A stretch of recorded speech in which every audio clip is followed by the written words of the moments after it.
Buenas de nuevo, crack bursátil. Debes prestar especial atención a las últimas palabras de Jim Rickards. Jim Rickards es un economista, abogado y banquero de inversión estadounidense. Es autor de varios libros sobre economía y finanzas como Guerra de Divisas, La muerte del dinero y El nuevo caso del oro. Rickards ha trabajado para varias instituciones financieras importantes, incluyendo a Citibank y Long Term Capital Management, y actualmente se está haciendo muy popular en los medios por sus opiniones sobre el sistema financiero global y sus análisis sobre los riesgos que enfrenta el sistema monetario internacional. En su última entrevista afirmó que la revalorización del oro muestra cómo el dólar va a ser totalmente destruido. Rickards opina que en los últimos tiempos hemos sido testigos de una serie de movimientos en el mercado del oro que han llevado a que algunos bancos centrales estén comprando grandes cantidades de este metal precioso. En el tercer trimestre de este año, los bancos centrales han adquirido 400 toneladas de oro, cifras que no se habían visto desde los años 80. Sin embargo, no se conocen a todos los compradores de oro y se especula que podrían ser Rusia y China. A pesar de que China es un país mucho más transparente, se ha vuelto un poco opaco en los últimos tiempos debido a la guerra en la que se encuentra inmersa. En cambio, Rusia ha sido mucho más opaca en cuanto a su compra de oro, pero lo que sí se sabe es que ha sido uno de los grandes compradores de este metal. Desde 1970 hasta 2010, los bancos centrales fueron vendedores netos de oro. Suiza, por ejemplo, perdió 11.000 toneladas de oro entre 1950 y 1970, mientras que México, Kazajistán, Filipinas y Vietnam se convirtieron en grandes compradores. El punto de inflexión fue en 2010, cuando los bancos centrales se convirtieron en compradores netos, lo que significa que vendieron mucho menos y compraron más. Japón es uno de los países que siempre ha tenido una gran cantidad de oro, aunque nunca lo han revelado públicamente. De hecho, en un mes, las reservas pasaron de 600 toneladas a 900 toneladas.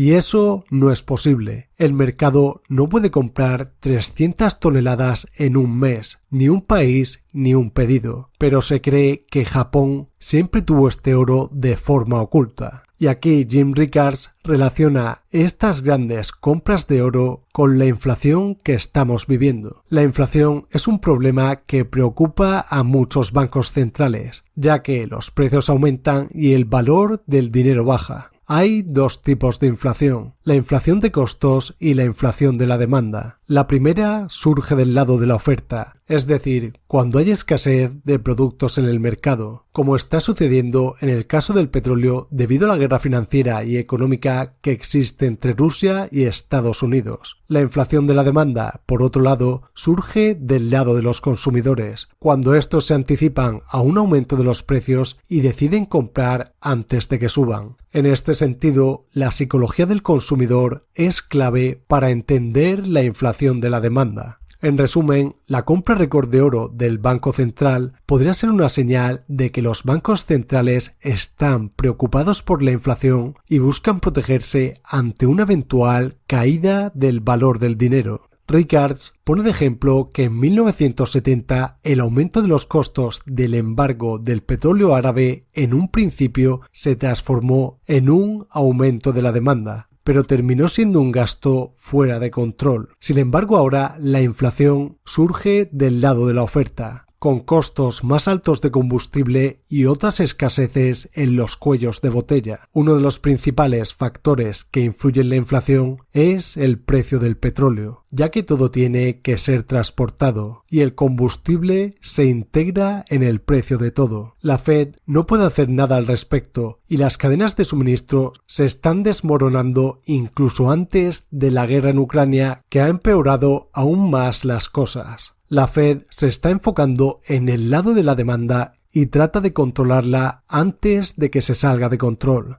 Los inversores de los mercados no están preparados para una posible baja rápida de la inflación e incluso existe cierto peligro de deflación y una gran recesión en Estados Unidos en 2023, según Rickards. Para intentar controlar la inflación, la Fed ha utilizado medidas como la flexibilización cuantitativa, pero no ha servido de mucho. Los bancos compran bonos y la Fed les da el dinero, pero los bancos lo devuelven a la Fed como expertos a través del servicio, lo que no hace nada por la economía. Las tasas cero tampoco han funcionado y la Fed no tiene las herramientas necesarias para tratar la inflación. En este contexto se plantea la posibilidad de un mundo en el que el dólar como moneda de reserva no se deposite de la noche a la mañana, pero sigue siendo la moneda de pago. Cualquier cosa puede ser una moneda de pago si se está de acuerdo con ello. Las organizaciones como la OPEP, China y la Unión Euroasiática están trabajando en nuevos sistemas de pago que empezarán a implementarse este año, lo que significará un cambio radical en la forma en que pagamos por las cosas. Y en este punto, Rickards muestra cómo el valor del oro y el dólar están totalmente correlacionados y muestra por qué el dólar puede perder casi todo su valor. Cuando el precio del oro sube, no necesariamente significa que el oro esté subiendo, sino que el dólar está bajando, lo que significa que se necesitan más dólares para comprar la misma cantidad de oro. Cuando el precio del oro baja, el dólar está subiendo, lo que significa que se necesitan menos dólares para comprar la misma cantidad de oro. Esto demuestra la importancia de la moneda en el mercado mundial y cómo los cambios en la economía global pueden influir en la inflación, el precio de los productos y la forma en que pagamos por ellos. En 1914, cuando comenzó la Primera Guerra Mundial, todas las principales potencias abandonaron el patrón oro en un intento por conservar su oro. Para ellos, el oro era considerado dinero real y creían que era la forma de ganar la guerra. El Banco de Inglaterra y la Tesorería se enfrentaron a la misma elección y Keynes, que era un asesor de la Tesorería, dijo que no se salieran del patrón oro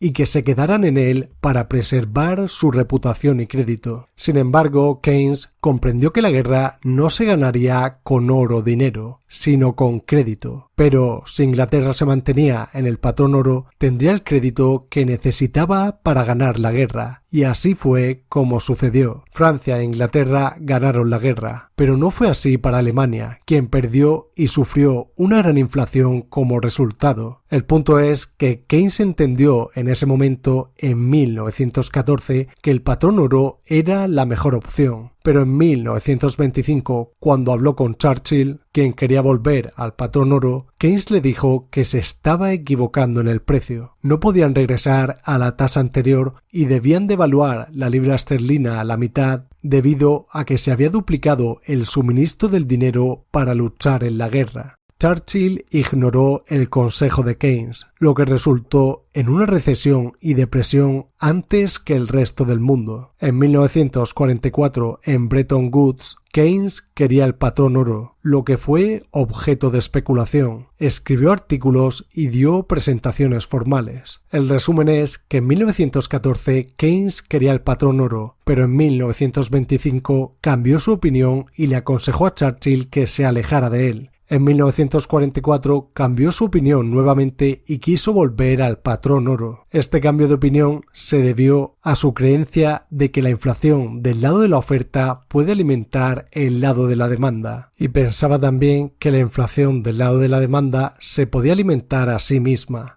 Sin embargo, la inflación del lado de la oferta por sí sola no se alimenta y tiende a autodestruirse. Un viejo dicho dice que la cura para los altos precios del petróleo son altos precios del petróleo. Esto significa que si aumentas los precios lo suficiente, las personas reducirán su consumo y gastarán menos dinero en otras cosas, lo que puede resultar en fracasos comerciales, despidos, un mayor desempleo y una menor velocidad del dinero. En resumen, las personas se quedarán en casa y no gastarán dinero.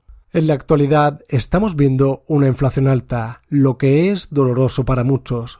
Sin embargo, está comenzando a desvanecerse más rápido de lo que la gente espera. El pronóstico basado en el análisis de Rickards es que estamos al borde de la deflación y la deflación prevalecerá.